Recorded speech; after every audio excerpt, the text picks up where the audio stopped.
I have faith that this is the word of Allah subhanahu wa ta'ala. It's faith. How do you prove it? Then I talk about science. So if you see my video, consider Quran Modern Science, or read my book Quran Modern Science, if you have the knowledge of Quran and science. There are some things, sister, which you cannot prove scientifically. For example, if they say that how can you prove there is life after death? So then you have to use logic. बिस्मिल्लाहिर्रहमानिर्रहीम। अस्सलामु अलैकुम नाज़रीन, दीन दुनिया channel में आपको खुशामदीद कहते हैं। नाज़रीन, ये बहस सालों से जारी है कि दीन की तबलीग के लिए क्या रास्ता अपनाना बेहतर है। हर आलिम का अपना ही एक तरीक़ाकार होता है जिससे वो गैर मुस्लिमों को दीन इस्लाम पर कायल करते हैं। तरीका जो भी हो, मुस्तनद होना चाहिए, दिल से तबलीग करनी चाहिए और दिल से किसी गैर मुस्लिम के भले के लिए नीयत अच्छी रखकर पैगाम पहुँचाना चाहिए ताकि उसके दिल तक पहुँचे। ऐसा ही सवाल एक मुसलमान खातून ने डॉक्टर जाकिर नाइक से किया, जो पर्दादार होने के बायस कैमरे में नहीं आना चाहती थी, तो उसने अपना चेहरा कैमरे में न दिखाने की दरख्वास्त की, जो कबूल कर ली गई। उसने कहा कि मेरा सवाल एक ऐसे शख्स के बारे में है जिसे हम मुल्हिद कह सकते हैं। हम इसे कैसे कायल करें, कैसे मंतकी और साइंसी हकाइक बताएं, क्योंकि साइंस से सब कुछ वजाहत करने के बावजूद वो शख्स मानने को तैयार नहीं। हर चीज को मान लेता है, मगर जब अकीदे की और ईमान की बात आती है तो उसको ईमान के तसव्वुर की समझ नहीं आती। क्या यह मुमकिन नहीं कि हम किसी मुल्हिद को अकीदे के हवाले से कायल कर सकें? क्योंकि बहुत सी चीजें ऐसी हैं जिनके साइंस के पास भी जवाब नहीं। और मैं ये भी जानना चाहूंगी कि कैसे साइंसी दरियाफ्तों और इजादात से खुद को बाइल्म रखा जाए, जैसे आप रखते हैं। My question is regarding a person who we cannot call him as atheist or discuss the entire discussion to take time. But the basic thing is we gave him certain scientific facts, certain logical facts, and in spite of that the person was not convinced, and everything got stuck when it comes to faith.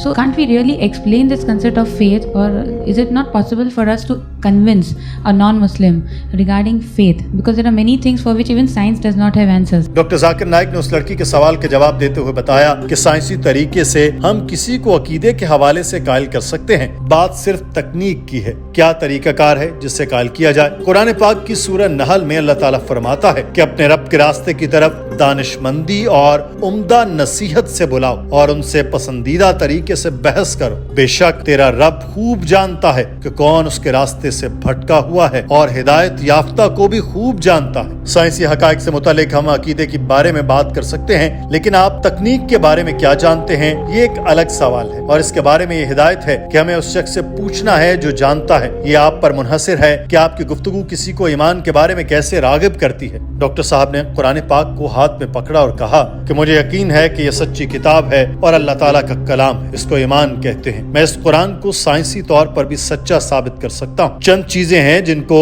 Science साबित नहीं कर सकती। मिसाल के तौर पर मौत के बाद की जिंदगी। तो आपको इस सवाल के जवाब के लिए मंतक की तरफ जाना चाहिए। डॉक्टर जाकिर नाइक ने बताया कि बकौल अल्बर्ट आइंस्टाइन, मजहब के बगैर साइंस लंगड़ी है और साइंस के बगैर मजहब अंधा। कोई भी मुल्हिद मेरे पास आए तो मैं उससे पूछता हूँ कि तुम खुदा के वजूद पर यकीन नहीं रखते तो ठीक है, मगर मुझे मेरे चंद सवालों के जवाब दे दो। वो कहता है देता हूँ। तो मैं उससे पूछता हूँ कि फर्ज करें एक चीज ऐसी है जिसको पहले कभी किसी ने नहीं देखा, वो आपके सामने लाई जाती है। वो एक ऐसी मशीन है जो नई नई इजाद हुई है, बताएं उसको चलाने का तरीका किसको आता होगा? वो मुल्हिद सोचता है और जवाब देता है कि उसको चलाने का तरीका तो सिवाय उस मशीन बनाने वाले के किसी को नहीं आता होगा। जब वो ये बात कहे तो मैं उससे कहता हूँ कि बताओ हमारी कायनात कैसे वजूद में आई? वो साइंसी तौर पर बताता है पहले एक नेबुला था जो एक बहुत बड़े धमाके के बाद अलग अलग हो गए। इसमें से अलग होने वाली कुछ चीजों ने कहकशाओं की शक्ल ले ली, कुछ ने सितारों, सूरज, सैयारों और इस जमीन की भी शक्ल ले ली जिस पर इंसान रहते हैं। मैं इससे पूछता हूँ कि बताएं ये सब आपको कब मालूम हुआ? वो बताता है कि 40-50 साल पहले साइंस ने बताया इस धमाके का नाम बिग बैंग है। डॉक्टर साहब ने कहा इस जवाब के बाद मैं बताता हूँ कि ये चीज कुरान पाक में 1400 साल पहले बता दी गई थी। अब बताएं कि जमीन की शक्ल बैज़वी है, इसका हमें कब पता चला? वो बताएगा कि चंद दहाइयों कबल पता चला। मैं उसको बताता हूँ कि ये 1400 साल पहले कुरान में बता दिया गया था। फिर मैं उससे पूछता हूँ कि चांद की रोशनी उसकी अपनी नहीं, ये चीज भी कुरान पाक में लिखी गई है। ये भी लिखा गया कि सूरज अपने मदार में गर्दिश करता है, जबकि साइंस इस बात को पहले झुटलाती थी, अब उसकी तायीद करती है, यानी कुरान पाक के सच्चा होने पर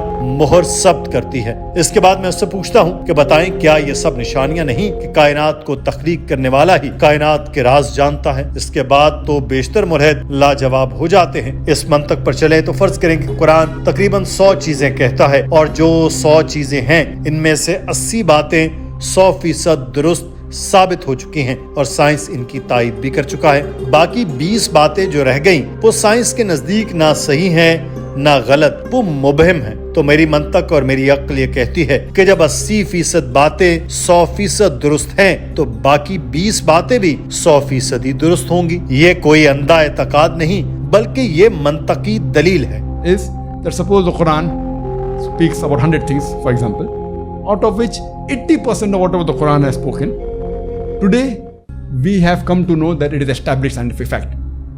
The other 20% about science what the Quran speaks, it is ambiguous, neither right, neither wrong. So my logic says when 80% is 100% correct and the remaining 20% neither right, neither wrong, ambiguous, so my logic says that inshallah even this 20% will be right. It's not a blind belief, it's a logical belief. Doctor Zakir Naik ने कहा कि जिन्नों और फरिश्तों से मुतालिक science बिल्कुल खामोश है। साइंस इससे मुतालिक खामोश है कि चांद के 2 टुकड़े कैसे हुए, कैसे समंदर को दरमियान से चीरा गया। हम इन चीजों को साबित करने के लिए ज़माने कदीम में वापस नहीं जा सकते, मगर मंतकी तौर पर देखें तो ज़माने कदीम के लोग आज के बारे में सुने तो हैरत से दंग रह जाएंगे, क्योंकि अगर 1000 साल पहले वाले लोगों को ही कहा जाए कि मुस्तकबिल में एक ऐसी चीज होगी वो जहाँ गिरेगी लाखों इंसानों को मार देगी और वो पैमाइश में एक कमरे जितनी होगी, मगर हमने ये सब हिरोशिमा और नागासाकी में हकीकत बनते देखा है। मगर वहीं हम इन अबाबीलों को नहीं मानते जिन्होंने अब्राहा के लश्कर पर कंकरियां बरसाई और उनको नेस्तो नाबूद कर दिया। अगर इस वक्त के लोग आज की इजादात सुनकर इसको साबित नहीं कर पाते तो आज के लोग भी पुराने वाकयात और मुअज्जात को बयान नहीं कर सकेंगे। डॉक्टर साहब ने उस खातून को बताया कि हर किसी को कायल करने का एक तरीकाकार होता है। आप देखें कि किस अकीदे की बात कर रही हैं, किस ईमान की बात कर रही हैं, और ये सब बातें करने के लिए आपके पास इल्म भी वाफर होना चाहिए ताकि किसी भी अचानक किए गए सवाल का जवाब आप दे सकें। So depend what faith you're talking about. Are you talking about faith in Quran? Are you talking faith in Allah? How to prove about Allah? If you see my video cassette, is the Quran God's word? So faith and different things. Faith in Allah, faith in the messengers, faith in the angels, faith in the hereafter. So sister, depending upon each faith, maybe the style how you convince differs. Doctor Zakir Naik ने उस खातून के दूसरे सवाल के जवाब में बताया कि साइंसी इजादात और साइंसी इल्म से खुद को अपडेट रखने का तरीकाकार मुतालिया, हफ्तावार, माहाना और सालाना मैगजीन निकलते हैं। अगर आप उनको पढ़ें तो लाजमी कुछ सीखेंगे, मगर दुनिया के साथ दीन भी लाजमी है, तो आप दीन को सीखने के लिए कुरान पाक का मुतालिया भी जरूर करें। Sister, read the scientific journals and the books. So if you read the scientific books, there are several scientific books coming out every month, weekly, daily there are books coming out on science. Read that. Or if time doesn't permit to read all, then you can read those books which are being written by Muslims on compatibility. नाज़रीन, आज के video के बारे में आपकी राय क्या है? Comment section में जरूर आगाह कीजिए। अपना ख्याल रखिए। अल्लाह हाफिज।